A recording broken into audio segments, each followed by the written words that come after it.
Assalamualaikum, salam sejahtera. Saya Kapten Rais daripada program Lemak Tu Lean. Batch 1 dah sold out, batch 2 dah sold out. Sekarang ni tinggal peluang terakhir untuk korang join batch ketiga Ramadan Edition program 7 hari Lemak Tu Lean. Kita akan bermula pada 28 April 2021 dan jangan risau, insya-Allah dengan metod Lemak Tu Lean masih sempat untuk korang hilangkan boroi, dapatkan bentuk badan yang lagi kurus, yang lagi fit, yang lagi lean, tanpa perlu pergi gym, tanpa sebarang alat senaman, tanpa produk kurus, tanpa suplemen kurus, 100% natural. Dan yang lagi best, semua korang boleh buat dari rumah sahaja. Sebab Alhamdulillah, walaupun dalam 7 hari, ramai yang dah berjaya hilangkan boroi dekat perut. Yang paling penting dengan kos dan harga yang paling marhain saja. Hanya tinggal beberapa slot saja lagi. So, kalau nak daftar, klik link di bawah.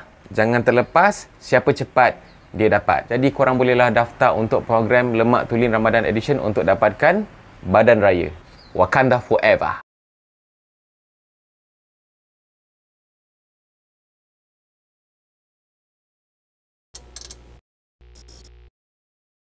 Assalamualaikum, salam sejahtera. Selamat kembali ke dalam channel YouTube Rais Hamid ataupun Arich TV. Dan masih lagi bersama dengan YouTuber kegemaran, digilai dan yaau di seluruh Malaysia, iaitu Rais Hamid. Check it out, apa hal korang? Come on. Terlebih dahulu, aku nak ucapkan kepada korang semua, kepada semua subscriber channel YouTube Rais Hamid, selamat berpuasa. Semoga bulan Ramadan kita pada tahun ini dipermudahkan urusan, diluaskan rezeki, mendapat rahmat dan juga diperbanyakkan pahala. InsyaAllah. Amin. Yap, kita tahu tentera, sinonim dengan ragging, dengan bully, dengan dera, dengan mental torture, dengan latihan yang keras. Pada aku sendiri, sepanjang 14 tahun aku servis, fasa yang paling susah sekali adalah masa fasa latihan lah. Orang lain mungkin training setahun, 2 tahun, 6 bulan, 9 bulan, tapi aku training lama. Untuk latihan pegawai kadet sahaja, aku training selama 4 tahun. Tambah pula training dekat flying school adalah selama 2 tahun setengah. So korang bayangkan status aku sebagai student bapak lama babe. Dan sepanjang itu jugalah memang life aku lebih kurang miserable lah. Kena torture, kena belasah je. Walau macam mana pun, pada aku ini semua adalah proses, part of training. Salah satu proses latihan tentera yang membentuk aku punya fizikal dan mental sebagai persediaan aku nak menjadi seorang tentera, seorang pilot. Korang-korang yang dekat luar ni, aku tahu korang akan anggap benda ni satu penganiayaan, satu dera, bully, ragging, belasah. Oh my god. Tapi bukan korang yang merasa, aku yang lalu benda ni, askar-askar lain yang lalu benda ni. So kita orang lagi tahu adakah benda-benda ni satu dera, satu penganiayaan, satu bully. Macam aku cakap tadi, ini adalah part of our training. Dan kena ingat, ini adalah tentera, bukan nak jadi ahli seni lukis. Nak jadi ahli seni lukis, dia tak perlu kena belasah sebab dia punya job culture dia ataupun work culture dia. Dia tak perlu masuk hutan, dia tak perlu nak berhadapan dengan musuh. Tentera ni lain. Obviously, korang tahu tentera kerja dia macam mana, apa tanggungjawab dia. So sesuailah dengan training yang kita orang terima. Untuk video kali ni, dia sebenarnya aku nak buat 2 part lah. This is the first part. Aku nak cerita dekat korang benda yang paling teruk aku kena, especially masa aku dalam training. Yes, benda yang paling teruk, yang korang anggap bully, yang korang anggap dera, penganiayaan semua tu, aku akan bagi tahu korang 10 benda yang paling teruk pernah aku dan skot-skot aku kena masa training dulu. Dan benda ni dia tak ikut turutan mana yang paling teruk, mana yang paling tak teruk. Ini yang aku ingat je lah, 10 yang paling teruk pernah aku kena lah. Minum air puntung rokok. Kenapa kena minum air puntung rokok? Cerita dia, masa tu kita orang baru first year dekat latihan pegawai kadet lah. Dan selaku junior, kita orang tidak dibenarkan menghisap rokok. Tapi adalah seorang dua yang nakal lah cerita dia. Dia isap rokok juga. Tapi dalam askar ni, dia punya prinsip dia, tak kantoi, tak salah. Tapi beliau kantoi. Jadi salah lah. Dalam askar juga ni standard. Dia tak ada istilah kalau dalam pasukan tu kalau kau salah, kau kena sorang. End up semua sekali satu squad kita orang kena. Sepatutnya dia ada fasa masa tu lah yang kita orang akan dibenarkan menghisap rokok masa tu lah. Tapi kantoi awal kiranya ada yang menghisap rokok bukan pada waktu yang sepatutnya kita orang dibenarkan. Jadi nak tak nak kita orang pun kenalah belasah. Tapi belasah kita orang ni lebih kurang macam orang kata induksi rokok lah, orientasi nak hisap rokok lah. So cerita dia, kita orang aku rasa dalam 20 orang masa tu. Yang kena masa tu ialah skuadron aku, skuadron Cendrawasih, lebih kurang ada 20 orang. So kita orang dikumpulkan dalam satu rumah, okey, dalam bulatan, kemudian ramai-ramai kena isap rokok. Yang tak isap rokok pun kena isap rokok. Isap rokok, lepas tu dia punya abu tu kena tap dekat dalam botol mineral yang 1.5 liter tu, dan dia punya puntung tu lepas dah habis isap rokok tu kena masukkan dekat dalam botol mineral tu lah, dan botol mineral tu berisi air. Tak silap aku seorang kena isap 2 batang. So 2 kali 20 ada 40 batang lah. Lepas tu bila dah habis semua dah isap rokok, air dalam botol mineral tu digoncang nak bagi larut, nak bagi sebati, dan kita orang kena minum dalam keadaan one shot. Kena gogak minum macam tu. So end up dia ada yang muntah lah, ada yang bersembur lah dan sebagainya. So itu antara yang paling teruk lah pernah aku kena. Sebab dulu aku tak isap rokok, tapi bila aku dah masuk tentera baru aku belajar nak isap rokok. Itu nombor 1. Yang kedua, komando rest berputar. Semua orang tahu komando rest sejak semenjak keluar cerita Pascal ni apa semua. Lepas tu ada pula diorang buat komando rest challenge. Okey, semua tahu posisi komando rest tu macam mana. Tapi cuba kalau korang bayangkan kena komando rest dekat atas jalan tar, kemudian korang kena berputar, okey? Dengan kepala tu menjadi paksi dia, menjadi pusat putaran tu. So korang kena putar, kaki korang kena putar macam tu lah. And end up dia kepala luka, memang ada luka. Memang kalau tengah ada kelas ke apa ke, kita tengah buat macam ni dekat atas meja belajar tu kan, nanti main-main kepala keluar lah. Dia punya kuping-kuping nanah tu berguguran dekat atas meja. Seterusnya adalah kawat lutut atas jalan tar. Okey, masa tu kalau tak silap aku, time tu dah final year dah aku, masa dekat KTU tu. Cerita dia time tu makan, bila dah senior ni dia tak jaga sangat lah etika tentera lah. So makan pun dah bising apa semua. Tiba-tiba datang kita orang punya OC ataupun kita punya pegawai yang in charge tu datang, nampak kita orang bising-bising semua kan. Tiba-tiba dia cakap, korang keluar pergi dekat tempat fall in, tapi dalam keadaan kawat pakai lutut. So kita orang kena berlutut dan kena kawat lah. Dan wisma kita orang ni, dia punya jalan tar bukan macam jalan tar dekat highway plus ke, highway Kesas ke, cantik, okay, rata setakat hitam. Ini jalan tar dekat tempat kita orang tu, dia punya batu-batu dia bapak kecil-kecil besar-besar. Masa tu juga adalah beberapa orang yang macam dia tengah buat kawat lutut tu, tiba-tiba dia macam hilang balance, dia macam nak jatuh, dan ada yang juga yang jatuh lah. Pegawai ni datang daripada belakang, dia terajang sampai tergolik dok. Okey, yang kena terajang tu lah. Seterusnya adalah back support bridge.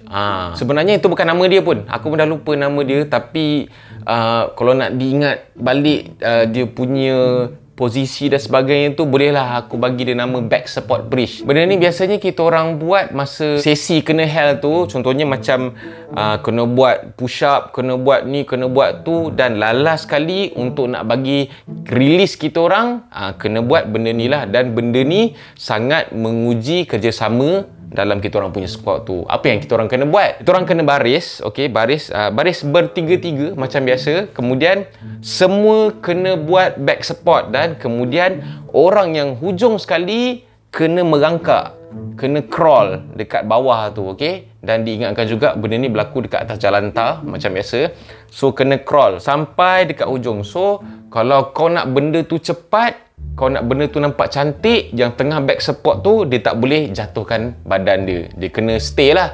Okey, kalau kau jatuh, kau dah membuatkan kawan kau yang tengah crawl kat bawah tu sangkut lah. So lambat lah. So bila senior nampak benda-benda macam tu, dia nampak kau ni tak ada semangat berpasukan. So kau kena hold, kena bagi smooth je. Yang back support pun kena mainkan peranan, yang tengah crawl pun kena mainkan peranan. Yang back support kena hold dia punya position, kena bagi sentiasa up supaya yang kawan tu boleh crawl, dan yang crawl tu pula janganlah lembab, janganlah terhegeh-hegeh masa nak merangkak tu.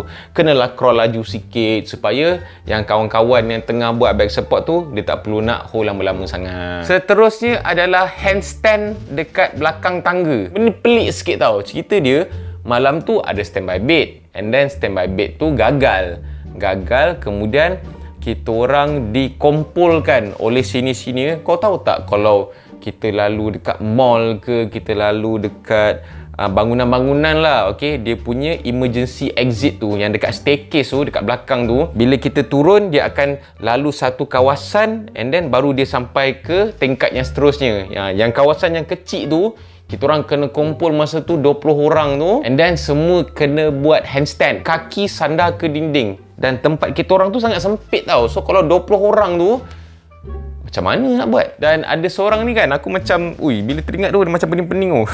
Sebab apa? Dia je yang come out dengan idea yang kononnya kreatif, dapat menyelesaikan masalah macam mana nak handstand beramai-ramai dekat tempat yang sempit tu. Dia buat handstand secara reverse, okey, daripada baring jadi handstand. Aku pun tak tahu macam mana dia buat, tapi tak jadi pun. Lala dia tak jadi pun. Seterusnya adalah bogel. Dia tak adalah kau kena telanjang bulat, tak. Aku pernah cerita ni dalam aku punya video-video sebelum ni. Masa tu senior nak check kita orang punya bulu-buluan di badan, rambut-rambut di badan. Tapi biasalah senior-senior kan kadang-kadang kan dia macam nakal-nakal. So satu malam tu kita orang kena lapor dekat bilik senior dengan towel order. Towel order ni kena pakai tuala dan pakai disk ataupun dog tag sahaja. Kita orang dikumpulkan and then kita orang kena buat latihan fizikal dalam keadaan pakai tuala tu. Kena lompat, kena star jump, kena squat jump, dan adalah sekali-sekala tu dia punya tuala tu dah lah tak ikat proper, tertanggal. So terbogel lah cerita dia, tapi masih lagi aku consider as bogel lah. Seterusnya adalah square hopping 10. Aku pernah tunjuk dekat korang latihan square hopping macam mana dalam video aku yang aku tunjuk latihan tuang apa semua tu. Dengar macam senang tau square hopping 10. Even masa kita orang punya senior tu bagi, okay, aku nak korang buat square hopping 10. Tapi bila dengar perkataan perfect dekat ujung, contohnya macam, okay, aku nak korang buat square hopping 10 paling perfect. Masa tu kita orang tahu dia tak akan jadi 10 saja. Dia akan jadi 10 tambah 10 tambah 10 tambah 10 tambah 10. Yelah, sebab benda buat beramai-ramai. Okey, dekat 50 orang, 60 orang kena buat square hopping 10 ni. Tapi requirement dia untuk nak dapat perfect 10 tu, lompat kena sama, dia punya ketinggian lompat kena sama, kena arah yang sama, kena satu bunyi, kena semua keluar suara. Memang tak boleh expect akan jadi perfect lah walaupun 10. So cerita dia bila tengah buat kan, 1, 2, 3, 1, 1, 2, 3, 2. Bila dapat 8 dan nak 9 je, kita orang dah berkobar dah. Oh, satu lagi. Tiba-tiba, kosong balik. Aku rasa end up dia bila campur-campur tu, aku rasa dekat beribu juga square hopping yang kita buat tu. Dah nak sampai 10 je, sini suruh kosong balik. Square hopping ni antara senaman yang paling aku menyampah sebab dia makan kaki tau. Dia makan peha, dia makan lutut tau. Memang kaki kau rasa nak tercabut Seterusnya, sorry aku terpaksa reveal benda ni kadar perkongsian, okay, dan aku rasa benda ni dah tak dibuat dah dekat mana-mana, dan aku rasa kita orang je yang kena kot. Benda ni ada kena-mena dengan tahi. Okay, tahi najis manusia. Aku pernah cerita benda ni dalam video-video aku sebelum ni, tapi untuk kali ni aku akan cerita lagi detail dekat korang. Masa tu standby bed, okay, bila senior check dekat toilet, tiba-tiba ada najis yang diada-adakan oleh siapa? Wallahualam lah, aku pun dah lupa dah benda tu. Bila dah habis sesi standby bed tu, senior tu suruhlah IC rumah ni ataupun in charge untuk rumah yang diperiksa tu untuk mengambil najis tersebut dan meletakkan di dalam gayung mandi. Skuadron kami ni diarahkan untuk berbaris dalam bilik senior, kena baris panjang. Kemudian IC rumah ni diminta untuk mengambil tahi tersebut menggunakan jari dan dikehendaki untuk mencalit dekat lidah kawan-kawan yang tengah berbaris tu. Okey, sekuen dia macam ni lah untuk nak bagi korang senang faham sikit. Okey, bila dah baris apa semua, sini akan cakap, okey, dapat standby up je, keluarkan lidah sepanjang-panjang yang boleh. Standby up. So semua keluarkan lidah. Kemudian yang IC ni dia akan bawa tahi itu, dia akan calik, dia akan dekat korang punya lidah. Okey. So dia calit. Habis semua orang dah dicalit. Kemudian senior akan mengeluarkan arahan satu lagi. Bila dapat standby up je, masukkan lidah. Standby up. Dengan najis yang berada di lidah masa tu, okey. Ada yang cuba mengapungkan lidah. Okey, lidah kan dia macam tu kan. So dia cuba bagi lidah tu dekat tengah-tengah tau, antara langit dia dengan bawah dia tau. Okey, so dia biar kat tengah-tengah dan bau jangan ceritalah. Kemudian sampai ailio meleleh-leleh, tertelan ailio tu jangan ceritalah, memang ada lah. Okey, dan jujur aku cakap memang seminggu tak hilang benda tu. Colgate tu sampai aku telan, Listerine tu sampai aku telan, memang tak hilang. Makan tak lalu apa semua, memang bau tu menghantui kita orang selama seminggu lah. Technically dia tak suruh makan, okey, dia hanya calik dekat lidah. Sebab ada juga yang pernah share dekat aku, diorang kena calik jadikan misai, tapi kita orang ekstrim sikit, calitkan dekat lidah. Okey, dia tak suruh makan, tapi kalau kau termakan tu kira macam bukan salah senior lah kan. Seterusnya adalah crawl dengan kayu lock ataupun kayu balak. Ni dia sakit sebab apa? Kita orang buat benda tu dekat jalan tar. Dekat padang kawat pun pernah juga. Padang kawat, panas, tengah hari, kena crawl. Kemudian sambil pangku kayu lock yang besar tu, korang bayangkan lah macam mana. Seksa dia sorang-sorang. Okey, ada kayu lock tu, kena crawl. Masa tu bukan nak menguji mental lah, memang menguji fizikal. Memang kau serius, sakit gila lah masa tu.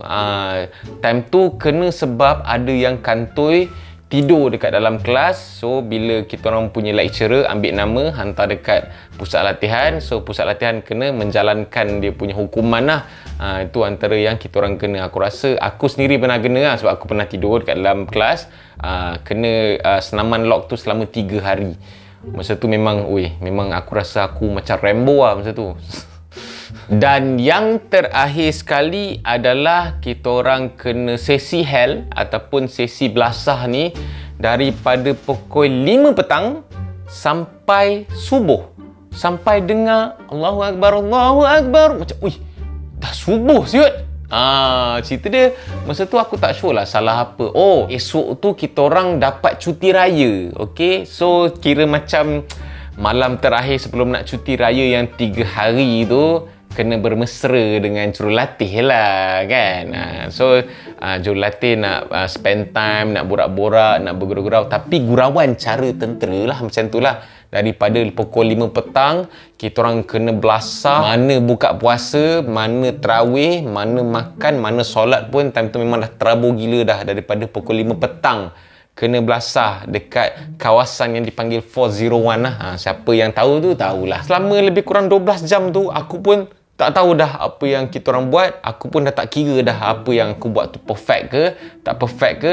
Kena front support lah, kena vertical jump lah, kena side roll, forward roll, boba sampai pukul 5 pagi. Sampaikan ada di kalangan kita orang tu bila dengar azan subuh tu macam sedih pula kan, sebab nak balik raya pasal tu. So bila tengah-tengah buat front support tu, tiba dengar Allahu Akbar, Allahu Akbar, semua macam ya Allah, sampai subuh aku kena benda ni.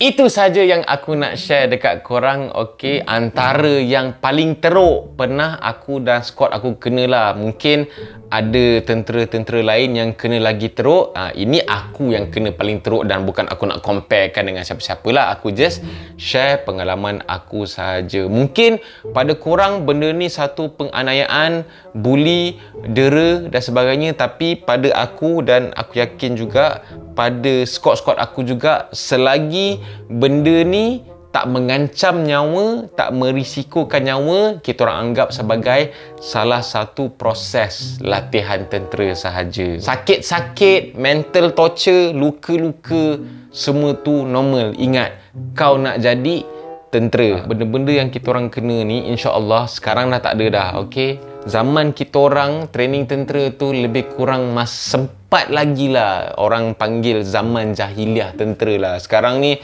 insya-Allah memang dah totally memang dah tak ada dah. Tapi kalau kena collective punishment tu it's normal. Tapi benda-benda yang ekstrim macam yang aku cerita kat korang tadi tu, yang tu aku rasa insya-Allah memang dah tak ada dah. So korang tak perlu takut. Yang mak bapak pun tak perlu takut lah, aku rasa, nak hantar anak-anak korang. Sekiranya korang ada sebarang komen, ada sebarang benda yang maybe korang kena lagi teruk, kena lanyak lagi teruk ke apa benda ke, okay, so korang boleh silakan komen dekat ruangan komen dekat bawah. Please share video ni guys. Aku rasa benda ni best lah untuk share. Maybe ada yang pernah kena teruk tapi tak mampu nak cerita dekat orang. Maybe video aku ni boleh lah bagi bayangan sikit lah, nak bagi tahu apa yang korang pernah lalu dulu masa dekat dalam latihan tentera. Dan macam biasa, jangan lupa untuk tekan butang like, okay? Dan jangan lupa untuk tekan butang subscribe. Kita sikit lagi nak 100k subscriber. Please guys, tolong, okay, sempena bulan Ramadan ni, semoga anda dilimpahi rezeki yang berkoyan-koyan, insya-Allah, amin. Dan jangan lupa untuk tekan butang loceng untuk notification video-video aku yang lepas ni. InsyaAllah aku akan buat part 2 untuk video ni, kesinambungan untuk video ni. Kalau video ni aku cerita apa yang aku kena, untuk next video aku cerita apa yang aku buat orang pula. Kau ingat aku tak kejam? Okay. So, berjumpa di next video. InsyaAllah, selamat berpuasa, jaga SOP, jagalah dan kawallah kita punya nafsu. Okay, insyaAllah. Assalamualaikum. Bye-bye.